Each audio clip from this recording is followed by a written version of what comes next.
Curtain came down on another brilliant Glastonbury festival last night with an incredible set from Sir Elton John. It was, and he was one of many memorable performances, including not one but two sets by Newton Llewellyn's most famous star, Rick Astley. Yes, the 80s heartthrob treated the crowd to a string of his greatest hits before joining the Stockport band Blossoms for a performance of classics by the Smiths. Take a look at this.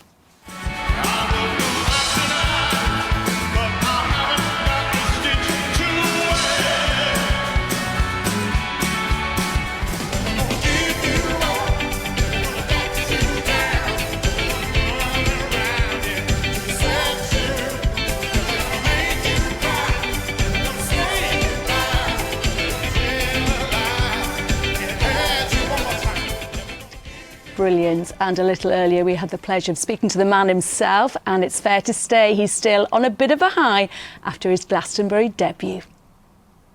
I've never actually been to Glastonbury before, never mind played it. I've dropped our daughter off a few times.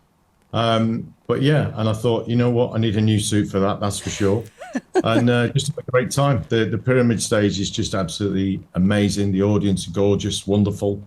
And then I got to go and do a set with Blossoms a few hours later. So just an amazing weekend, really great.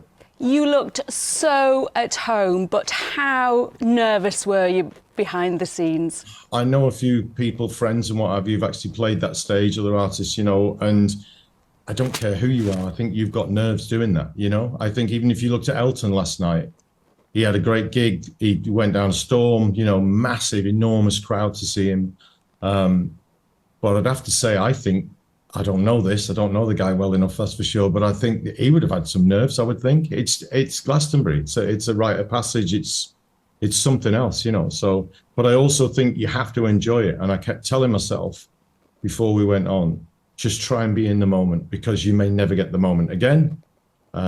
So just own it and just enjoy it. And that's what I did. I had a grin, to be honest. I had a really good laugh up there as well. So it was great. I was going to ask you why you thought it had taken Glastonbury so long to invite you to perform, but then I heard Elton John say that was the first time they'd asked him, so you're in good company. I had my 4 or 5 years back in the day, and then kind of like slipped out the back door when no one was looking or cared.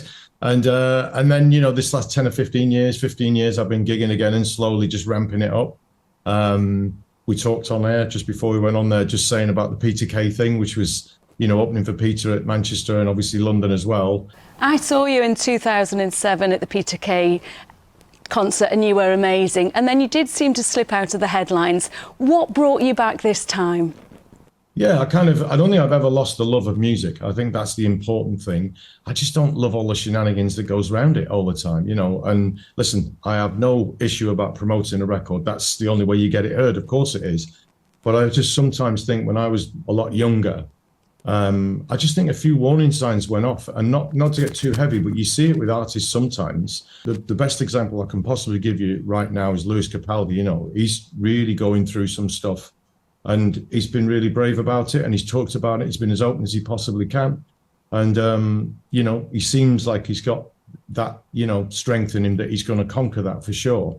But you just wonder sometimes what this business does to people, you know what I mean? And we all sometimes breeze through it with a smile on our faces, but there's sometimes, you know, the nerves do get to people, the anxiety and all the rest of it. And I think I'm no different. And I think sometimes I've thought, that's enough for now. You've mentioned your performance with Blossoms, that second set at Glastonbury, doing Smiths covers. Is there any chance we might see more of that? Who knows? I think, to be honest, I think that's one of the wonderful things about us doing that, is that we do it for the love of it. There literally isn't another reason. And I think we both bonded quite strongly over that love of those songs and that band.